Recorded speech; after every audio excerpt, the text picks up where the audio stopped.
Hey folks, welcome back to the cave. Have something to show you here that'll look familiar to anybody who's ever used a screwdriver and regretted it. Yeah, let me see if I can get that in focus. Yep, straight slot screw, buggered up head. Well, we know what happens. You try and use a screwdriver, something like that, and it's just too wide for the slot, or it's too narrow and it cams out and messes up the screw. Well, it's not the end of the world, of course, but if you have a specialized screw, maybe like this, that's hard to replace, and you need to either loosen it from whatever it's in or tighten it back down, you want to avoid messing up the head, because it can be very expensive to replace something like that. So what do? Well, in case you didn't know about it, this is not what you want to use. That's wedge shaped, you can see. It goes like that. What you do want to try and use, if possible, is something like that. That's a hollow ground or parallel ground screwdriver bit, and you want to try and match the thickness of this way to the size of the slot. So that's step one. And why is hollow ground even important?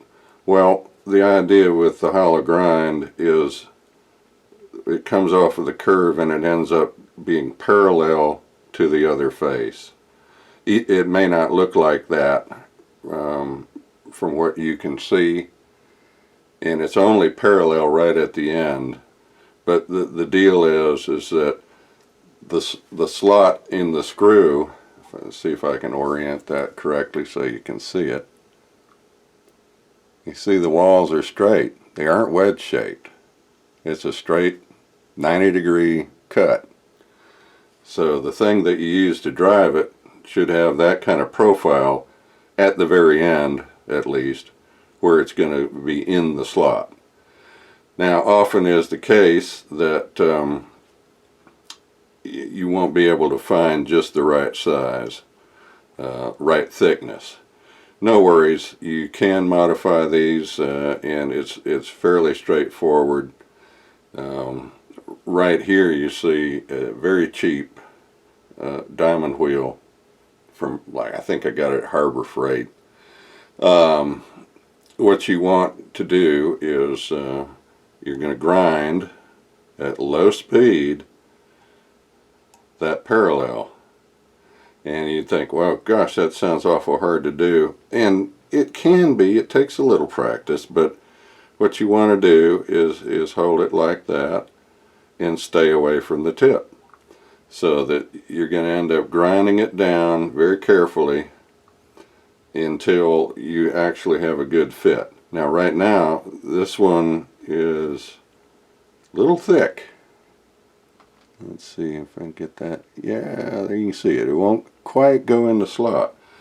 So if you're working with the opposite case where it's too thin, all you need to do is grind the tip back toward the arc so that it gets thicker. And once you get to that point where you're at the right thickness, then you stop and then you start grinding like that to put the parallel arc in there. So this is just on a little mini bench grinder. You could use any old rotary tool as long as it's secured properly. And I have the rotation going that direction so that it doesn't try and snatch the tool out of your hand. Actually, let me take this out of here. That's a magnetic holder. We'll be getting magnetic fuzz, and that's not good. So you're just grinding carefully, trying to stay away from the very tip part. And go on the other side.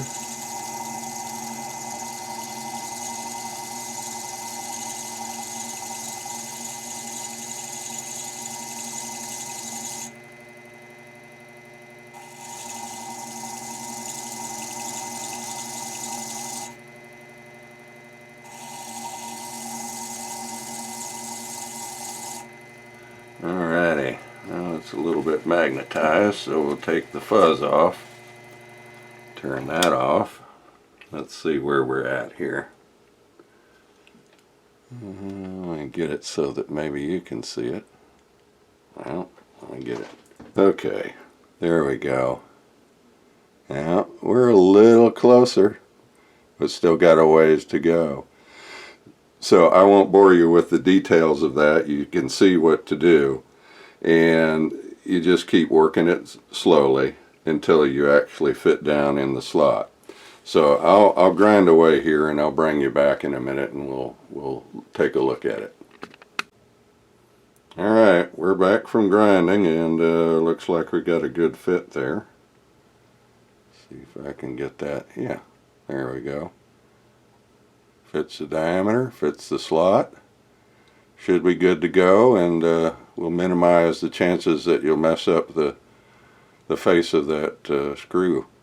So what I normally like to do is go ahead and take a little stone or polishing wheel or something and relieve some of these sharp edges, because even though we fit the slot, in tight areas it's easy to just, when you're lining up on it, you can slip a little bit, and you don't want to mess things up, especially if it's something like a little brass screw that you might find on musical instruments or whatever, things that tend to have those.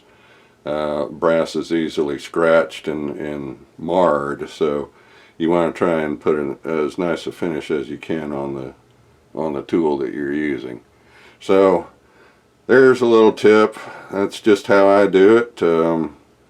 You're obviously free to do it whichever way you want. I don't know if I mentioned, but one of the reasons I like to use the diamond wheel is that it holds its shape. But you could use a little sanding drum or something of that nature if you didn't have a diamond wheel. The idea is just to get it down to the right thickness and have it fit the slot. So that's all for now. I'll catch you in the next video. Thanks for watching.